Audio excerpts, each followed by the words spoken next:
Today I have the keys to a 1987 911 Turbo Look Cabriolet, and I get to drive it, but only for 1 mile, and then I have to decide what I think of it.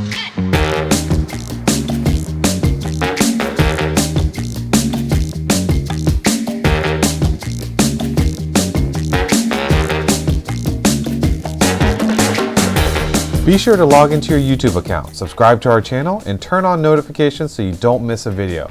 Best of all, it's free to do so. So in 1984, Porsche made this very unusual option called the M491 available, where you could have everything turbo except the turbo engine.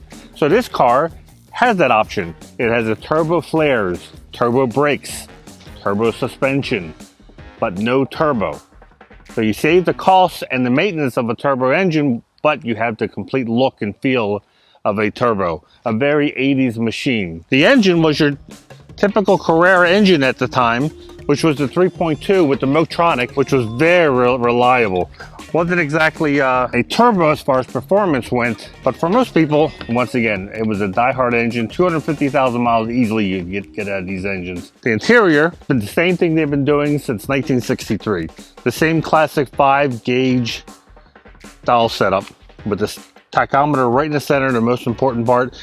This owner switched over the tachometer so you could see the red line easier. The top itself, the owner put in the roll bar because he was doing DE events with it, which is why it has race seats.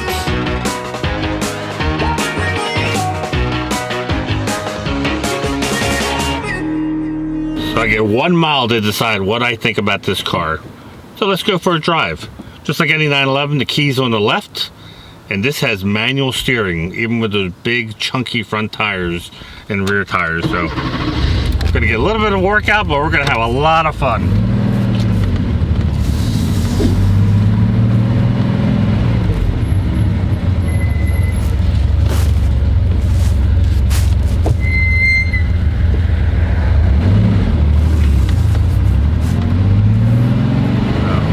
So, just drive up here, do a little U-turn. The other way is actually a little bit more exciting of a drive, but you can't make a left-hand turn out of that parking lot, I would imagine, because there's so many blind crests on this road. So we're going to have some fun. So the sound is what strikes you first. This has an aftermarket exhaust, and wow, you can hear everything. It sounds so good.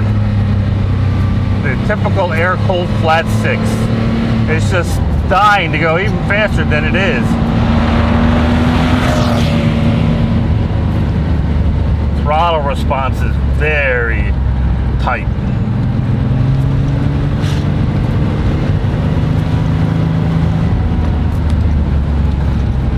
It grips those corners exactly the way I want it to.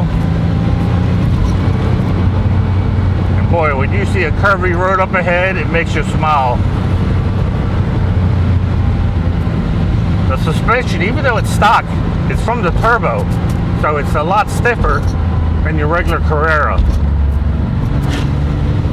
And that makes, for driving around corners, so much more fun.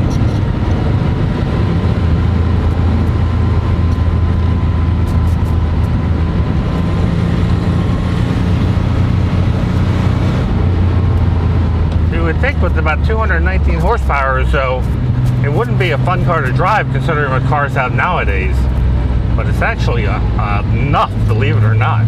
It doesn't leave you anything lacking, especially on country roads. The transmission, it's the famous G50, the one you see all the buyer's guides that tell you to buy. And while the 915 is a very adequate transmission, I personally like the G50. It's an hydraulic clutch.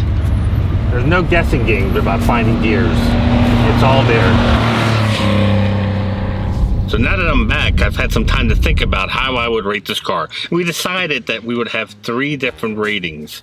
The Cars and Coffee rating, the Daily Driver rating, and whether this is a road trip car. So let's start with the first one.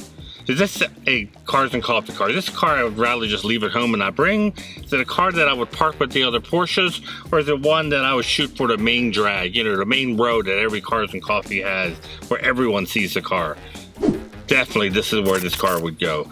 With the polished wheels, the turbo bodywork, the cabriolet, this screams a Saturday morning cars and coffee, look at me type of car, and it would hold its own.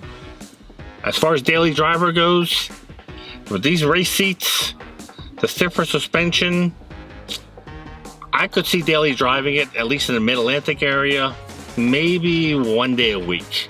Definitely not 5 day a week daily driver. Especially with the convertible, I'd be afraid if it's raining of any leaking or condensation or problems like that. So it'd probably definitely not be a 5 day a week daily driver.